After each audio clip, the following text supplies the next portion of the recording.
ప్రభుత్వం మిమ్మల్ని అందరినీ భయపెట్టింది. అది నేను అర్థం చేసుకోగలను.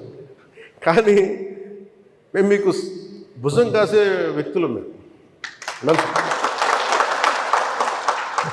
ఇది ఒక వ్యవస్థని తిరిగి బలోపేతం చేయాలంటే చాలా చాలా కష్టసాధ్యమైంది.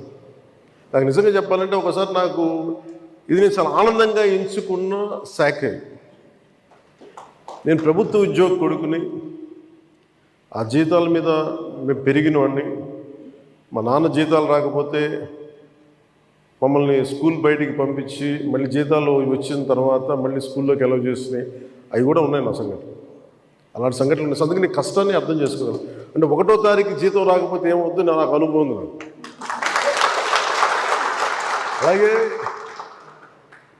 ఆఖరి వారంలో డబ్బులు అయిపోతే కూడా ఆ పరిస్థితి కూడా నాకు తెలుసు. మా పొరపాటున మేము ఏదో ఇవి జరిగిపోయినాయి, కానీ మేము ఇలా ఈ సినిమా రంగంలో ఇవన్నీ ఉండటం వల్ల బేసిక్గా చాలా సాధారణ స్థాయి నుంచి వచ్చాం. కాబట్టి అన్నిటికంటే కూడా సాధారణ స్థాయి మాకు భగవంతుడి వచ్చిన మమ్మల్ని తీసుకొచ్చిన సాధారణ స్థాయి కష్టాలని మేము మర్చిపోం.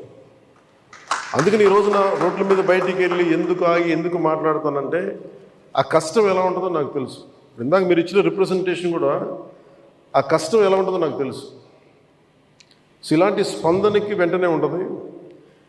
కదా నేను కోరుకునేది అంటే మిమ్మల్ని గత ప్రభుత్వం మిమ్మల్ని భయపెట్టింది.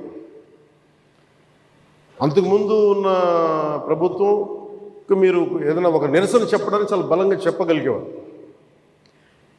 కానీ ఇప్పుడున్న కూటమి ప్రభుత్వం మీకు అండగా నిలబడుతుంది. ఫస్ట్ ముందస్తుగా మేము మీతో గొడవ పెట్టుకోవడానికి ఫస్ట్, ఎందుకంటే బ్యాడ్ బ్లడ్ ఉండకూడదని ఫస్ట్ ఫోన్ చేశాను మీకు.